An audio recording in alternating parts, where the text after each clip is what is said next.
saya Saktiana Nur Cahyani, NIM 1905520063 dari kelas akuntansi B1. Saya mahasiswa Universitas Teguh Bang Unisbank Semarang. Saya menempuh program studi S1 Akuntansi Fakultas Ekonomika dan Bisnis. Sebelumnya, saya akan memperkenalkan kampus saya terlebih dahulu. Sebelumnya, Universitas Teguh Bang Unisbank Semarang sendiri memiliki dua kampus. Yang pertama, kampus 1 yang berada di Jalan Kendeng 5, Bendan Ngisor, Semarang. Sedangkan kampus 2 berada di Tri Lomba Juang, Mugasari, Semarang. Sebelumnya, Unisbank sendiri memiliki 6 fakultas. Yang pertama, Fakultas Ekonomika dan Bisnis, Fakultas Hukum, Fakultas Bahasa dan Ilmu Budaya, Fakultas Pariwisata, Fakultas Teknologi Informasi, dan Pasca Sarjana. Saya akan menjelaskan lebih lanjut mengenai Fakultas Ekonomika dan Bisnis. Fakultas Ekonomika dan Bisnis sendiri memiliki 4 program studi. Yang pertama, program studi S1 Akuntansi seperti yang saya tempuh saat ini, program studi Manajemen, program studi Keuangan Perbankan, dan PPAK. Untuk mengenal Universitas Teguh Bang Unisbank Semarang lebih lanjut, mari lihat cuplikan video berikut ini.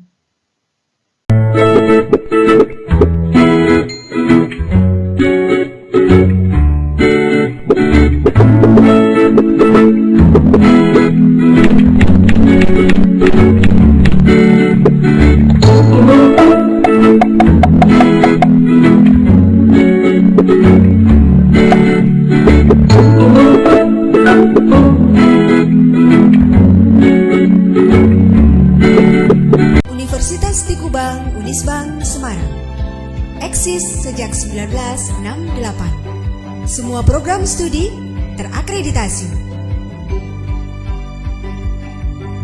Daftar dan registrasi online di website pmb.unisbank.ac.id. Unisbank hebat. Nah, setelah melihat cuplikan video tersebut, selanjutnya saya akan membacakan visi dan misi program studi S1 Akuntansi. Visi dan misi program studi S1 Akuntansi. Program studi S1 Akuntansi memiliki visi menjadi program studi akuntansi yang unggul dan berdaya saing nasional di bidang bisnis, keuangan, dan perbankan yang berbasis pada jiwa kewirausahaan, serta menguasai teknologi informasi dan komunikasi pada 2020. Sedangkan misi, guna mencapai terwujudnya visi program studi, maka program studi S1 Akuntansi menetapkan misi sebagai berikut. Yang pertama, menyelenggarakan pendidikan S1 Akuntansi yang unggul. Yang kedua, melaksanakan penelitian yang bermutu di bidang akuntansi, auditing, perpajakan, keuangan, dan perbankan. Yang ketiga, melaksanakan pengabdian kepada masyarakat yang berdaya guna. Yang keempat, mengembangkan jejaring kerjasama simetrikal dengan perguruan tinggi, dunia usaha, dan pemerintah. Selanjutnya, saya akan mempresentasikan standar audit 560 tentang evaluasi peristiwa kemudian dan standar audit 570 tentang kelangsungan usaha. Sebelumnya, tujuan saya membuat video ini untuk memenuhi nilai ujian akhir semester mata kuliah praktik audit yang diampu oleh Bapak Arif Himawan Dwi Nugroho, SEAK CA-CPA. Standar Audit 560, Evaluasi Peristiwa Kemudian. Ruang lingkup. Standar audit ini berhubungan dengan tanggung jawab auditor berkaitan dengan peristiwa kemudian atas laporan keuangan. Ketika laporan keuangan audit dimasukkan dalam dokumen lain, setelah penerbitan laporan keuangan auditor mungkin memiliki tanggung jawab tambahan yang berhubungan dengan peristiwa kemudian yang perlu dipertimbangkan oleh auditor, seperti ketentuan peraturan perundang-undangan yang melibatkan penawaran atas sekuritas untuk publik dalam yurisdiksi tempat ditawarkannya sekuritas tersebut.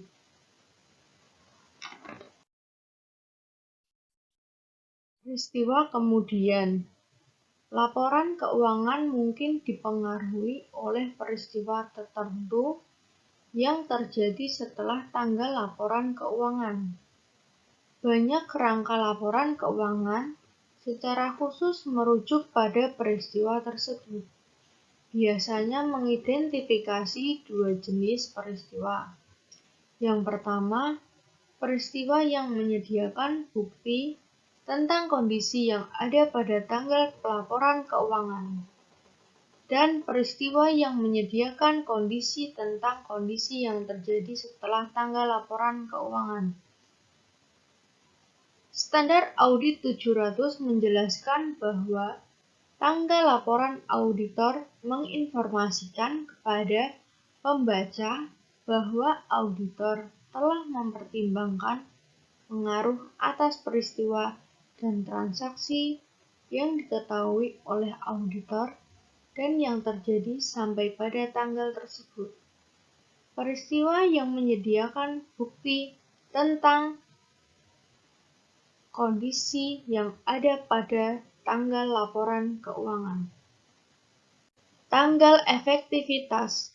Standar audit ini berlaku tanggal efektif untuk audit atas laporan keuangan untuk periode yang dimulai atau setelah tanggal 1 Januari 2013 emiten atau 1 Januari 2014 entitas selain emiten.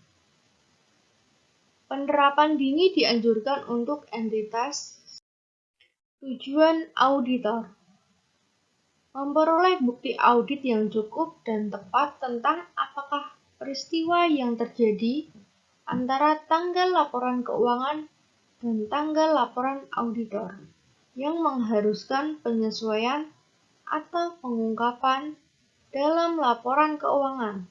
Secara tepat telah digambarkan dalam laporan keuangan tersebut sesuai dengan kerangka pelaporan keuangan yang berlaku.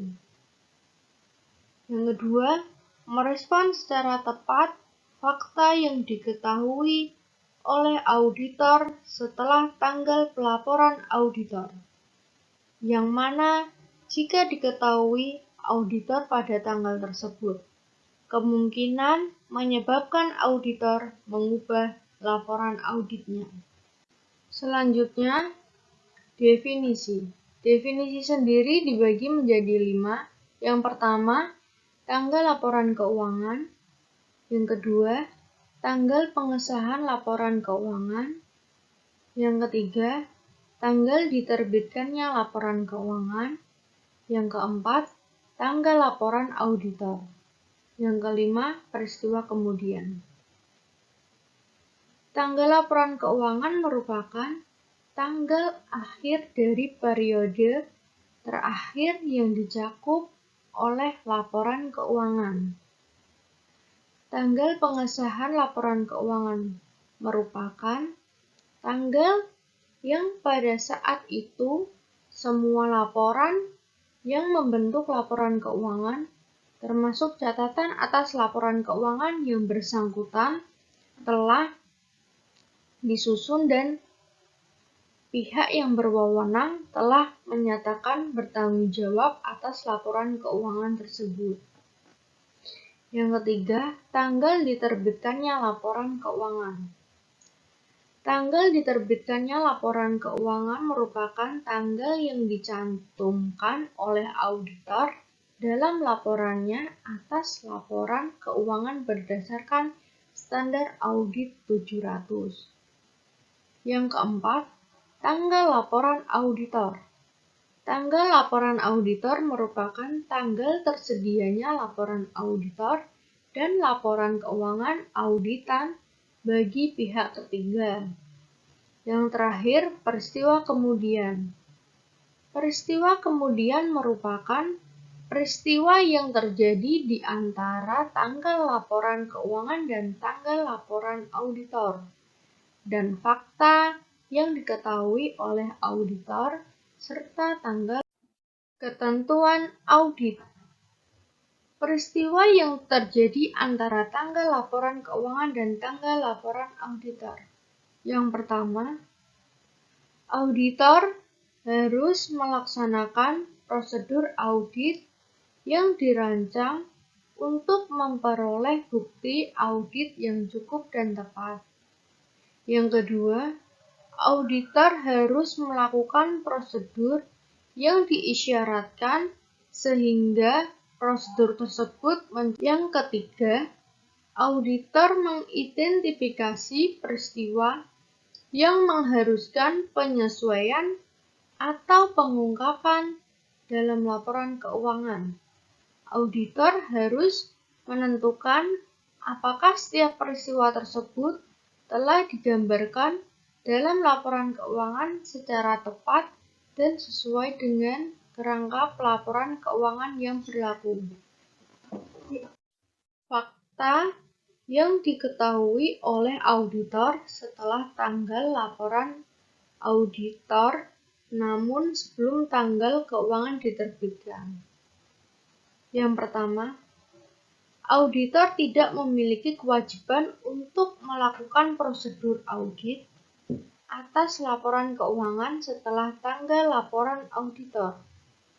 Yang kedua, jika manajemen mengubah laporan keuangan, maka auditor harus melaksanakan prosedur audit yang diperlukan dalam kondisi atas perubahan tersebut.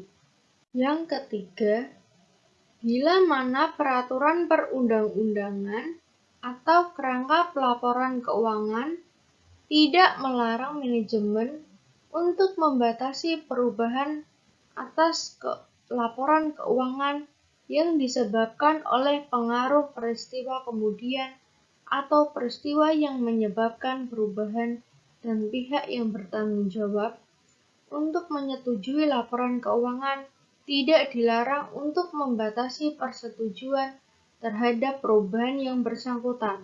Maka, auditor diizinkan untuk membatasi prosedur audit atas peristiwa kemudian yang diisyaratkan.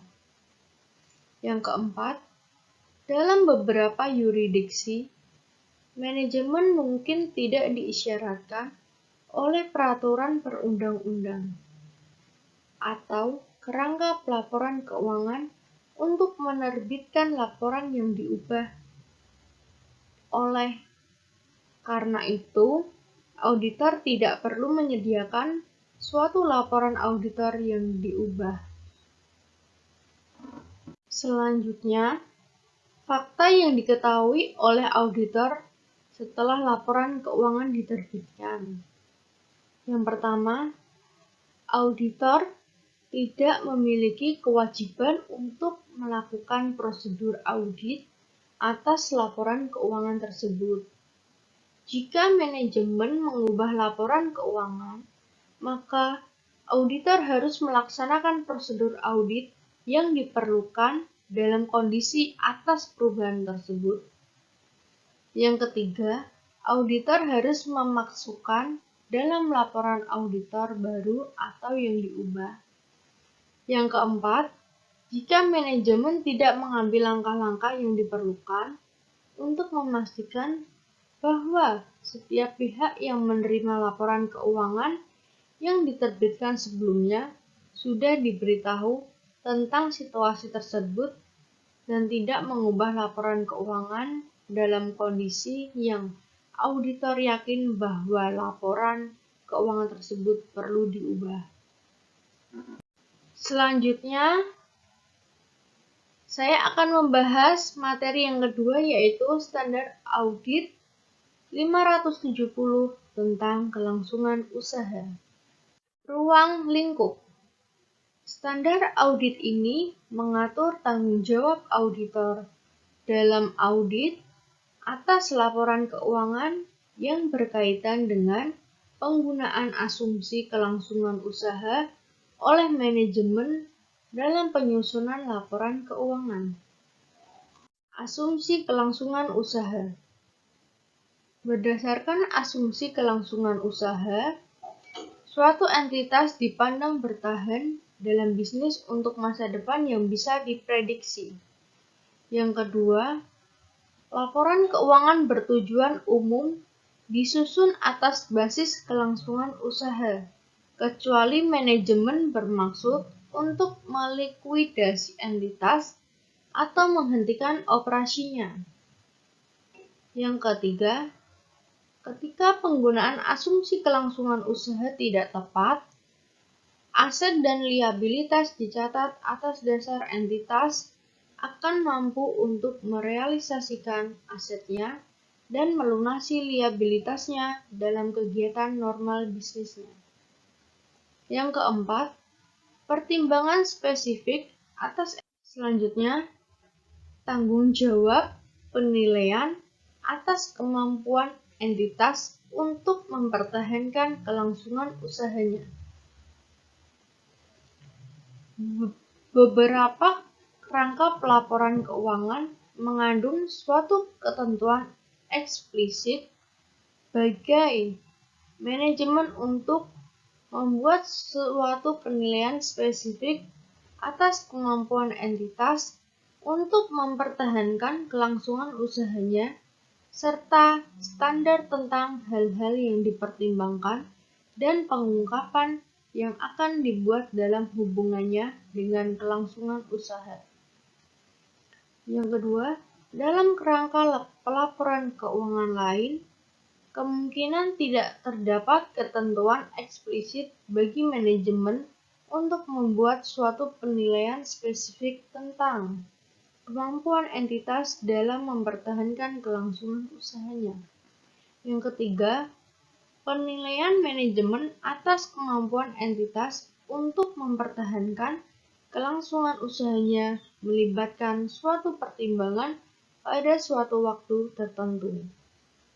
Tanggung jawab auditor. Tanggung jawab auditor adalah untuk memperoleh bukti audit yang cukup dan tepat tentang ketetapan penggunaan asumsi kelangsungan usaha oleh manajemen dalam penyusunan dan penyajian laporan keuangan, dan untuk menyimpulkan apakah terdapat suatu ketidakpastian material tentang kemampuan entitas untuk mempertahankan kelangsungan usahanya. Tujuan auditor untuk memperoleh bukti yang cukup dan tepat tentang ketetapan penggunaan asumsi kelangsungan usaha oleh manajemen dalam menyusun laporan keuangan. Yang kedua, untuk menyimpulkan berdasarkan bukti audit yang diperoleh, apakah terdapat suatu ketidakpastian material yang terkait dengan peristiwa atau kondisi yang dapat menyebabkan keraguan signifikan atas kemampuan entitas untuk mempertahankan kelangsungan usahanya. Yang ketiga, untuk menentukan dampak terhadap laporan auditor. Tanggal efektivitas. Standar audit ini berlaku tanggal efektif untuk audit atas laporan keuangan untuk periode yang dimulai atau setelah tanggal 1 Januari 2013 emiten atau Januari 2014 entitas lain emiten. Penerapan dini dianjurkan untuk entitas lain emiten. Ketentuan-ketentuan. Yang pertama, prosedur penilaian risiko dan aktivitas terkait. Prosedur penilaian risiko dan aktivitas terkait ketika melakukan prosedur penelitian risiko seperti yang diharuskan oleh Standar Audit 315, auditor harus mempertimbangkan apakah terdapat peristiwa atau kondisi yang dapat menyebabkan keraguan signifikan atas kemampuan entitas untuk mempertahankan kelangsungan usahanya.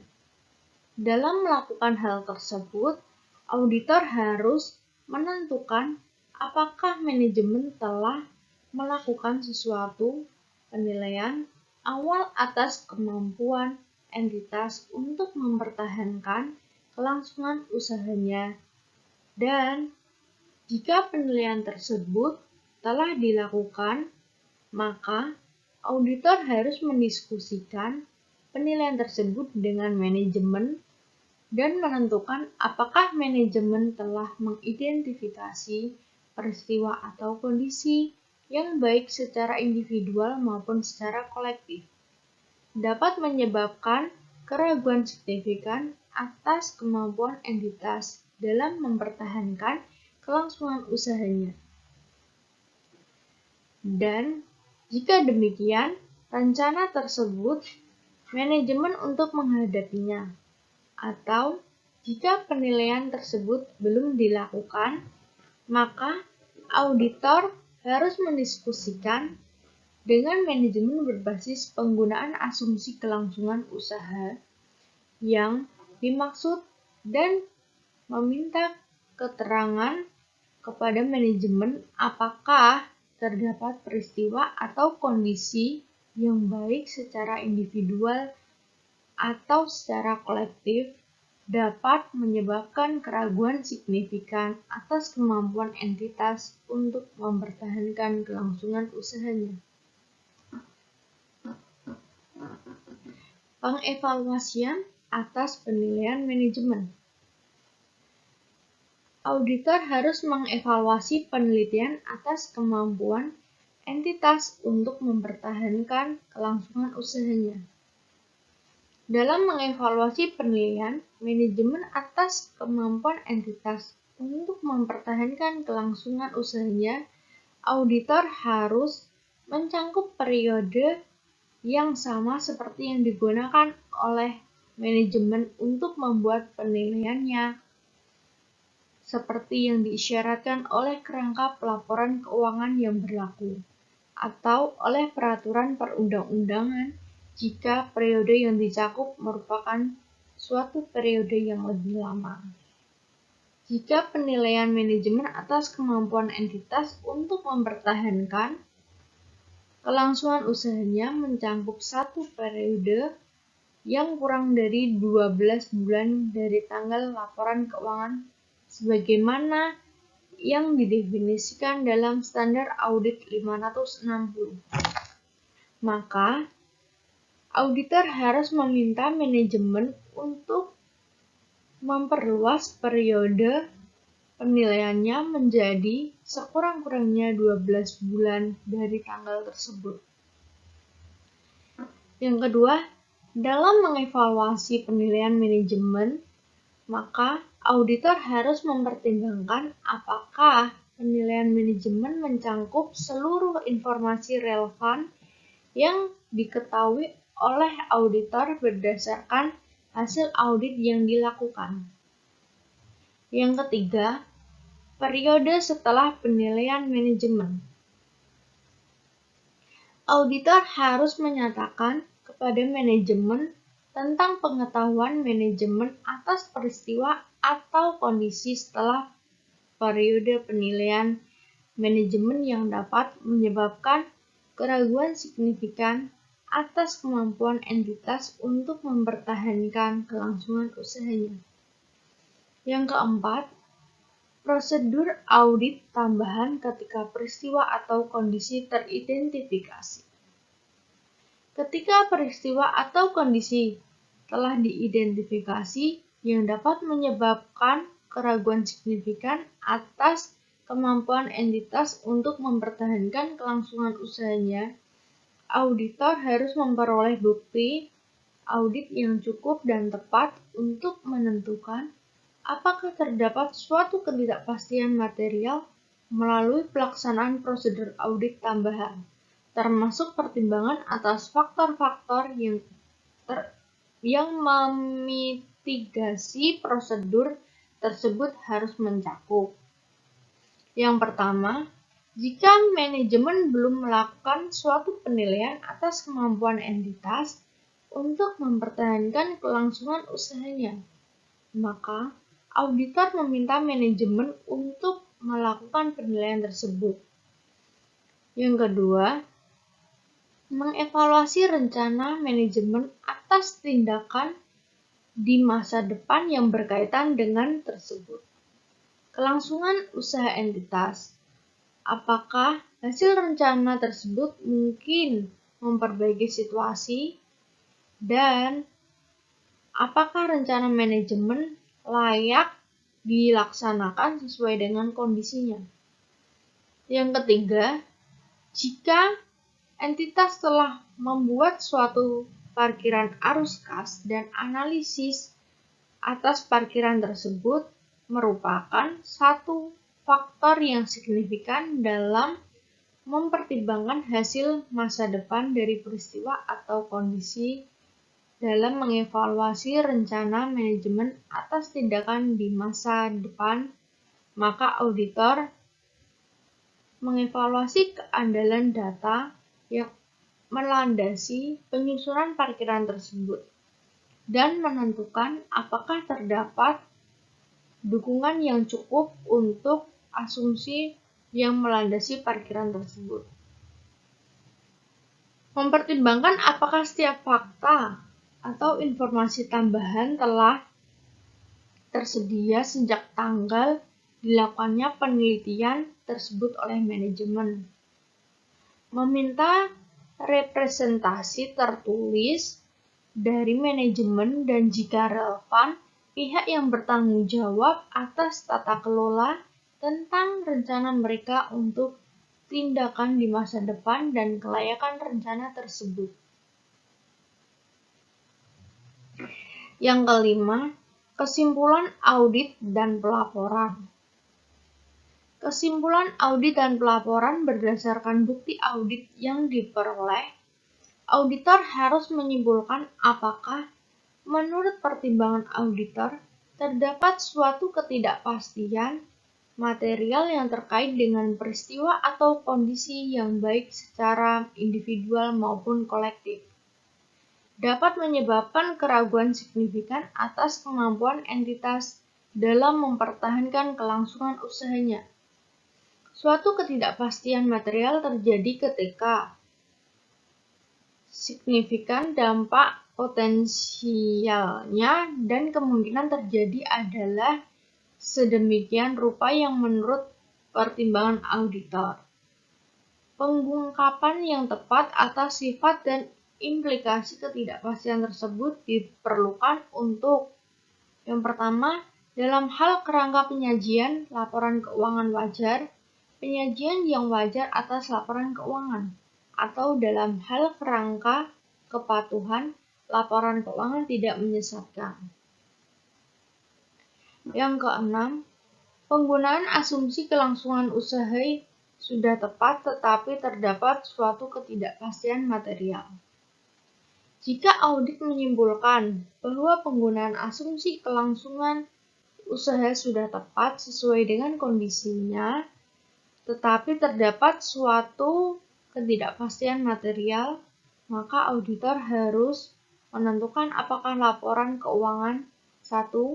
Menjelaskan secara memadai peristiwa atau kondisi utama yang dapat menyebabkan keraguan signifikan atas kemampuan entitas untuk mempertahankan kelangsungan usahanya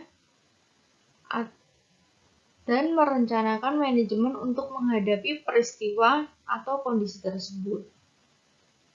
Yang kedua, mengungkapkan secara jelas bahwa terdapat ketidakpastian material yang terkait dengan peristiwa atau kondisi yang dapat menyebabkan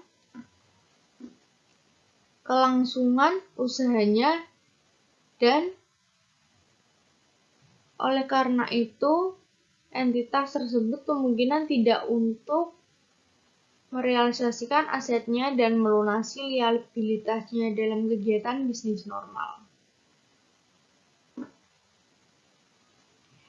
Jika pengungkapan yang memadai dicantumkan dalam laporan keuangan, maka auditor harus menyatakan suatu opini tanpa modifikasian dan mencantumkan suatu paragraf penekanan suatu hal dalam laporan auditor untuk A. Menekankan keberadaan suatu ketidakpastian material yang berkaitan dengan peristiwa atau kondisi yang dapat menyebabkan keraguan signifikan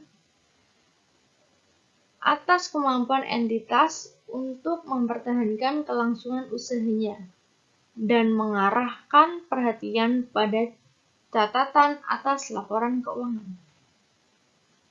Jika pengungkapan yang memadai tidak dicantumkan dalam laporan keuangan, maka auditor harus menyatakan suatu opini wajar dengan pengecualian atau opini tidak wajar sesuai dengan kondisinya berdasarkan standar audit 705. Auditor harus menyatakan dalam laporan auditor bahwa terdapat suatu ketidakpastian material yang dapat menyebabkan keraguan signifikan atas kemampuan entitas untuk mempertahankan kelangsungan usahanya. Yang ketujuh, penggunaan asumsi kelangsungan usaha yang tidak tepat. Jika laporan keuangan telah disusun berdasarkan suatu basis kelangsungan usaha, tetapi menurut pertimbangan auditor, penggunaan asumsi kelangsungan usaha dalam laporan keuangan oleh manajemen adalah tidak tepat, maka auditor harus menyatakan suatu opini tidak wajar. Yang kedelapan, keengganan manajemen untuk membuat atau memperluas penilaiannya. Jika manajemen tidak mau membuat atau memperluas penilaiannya, bila diminta untuk melakukan hal itu oleh auditor, maka auditor harus mempertimbangkan implikasinya terhadap laporan auditor. Yang kesembilan, komunikasi dengan pihak yang bertanggung jawab atas tata kelola. Kecuali jika semua pihak yang bertanggung jawab atas tata kelola terlibat dalam pengelolaan entitas, auditor harus mengkomunikasikan dengan pihak yang bertanggung jawab atas tata kelola.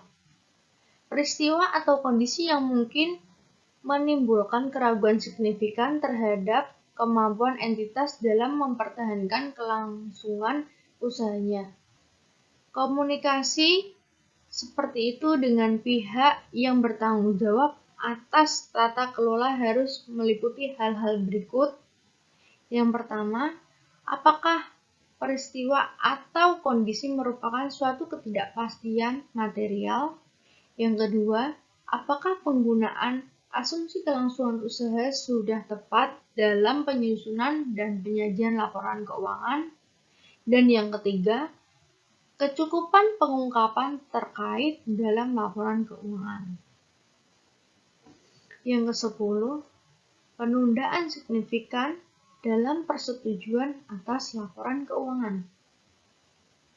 Jika terjadi penundaan dalam persetujuan atas laporan keuangan oleh manajemen atau pihak yang bertanggung jawab atas tata kelola setelah tanggal laporan keuangan, maka auditor harus menyatakan alasan penundaan tersebut. Jika auditor meyakini bahwa penundaan tersebut mungkin terkait dengan peristiwa atau kondisi yang berkaitan dengan penilaian kelangsungan usaha, maka auditor harus melakukan prosedur audit tambahan serta mempertimbangkan pengaruhnya terhadap kesimpulan auditor tentang keberadaan suatu ketidakpastian material. Nah, sebelum saya menutup presentasi ini, saya akan menyampaikan kalimat motivasi untuk teman-teman semua agar bersemangat dalam berkuliah. Dan untuk teman-teman yang belum berkuliah, kalimat ini bisa dijadikan untuk motivasi kalian. Menjadi mahasiswa tidaklah mudah, namun semua bisa dilalui oleh mereka yang semangatnya tidak akan goyah. Kejarlah sarjanamu meski skripsi menghadangmu. Semangat! Semoga kalimat motivasi ini bisa menjadi semangat untuk teman-teman semuanya. Sekian presentasi dari saya. Mohon maaf apabila ada kesalahan kata atau kalimat. Mohon dimaafkan. Terima kasih.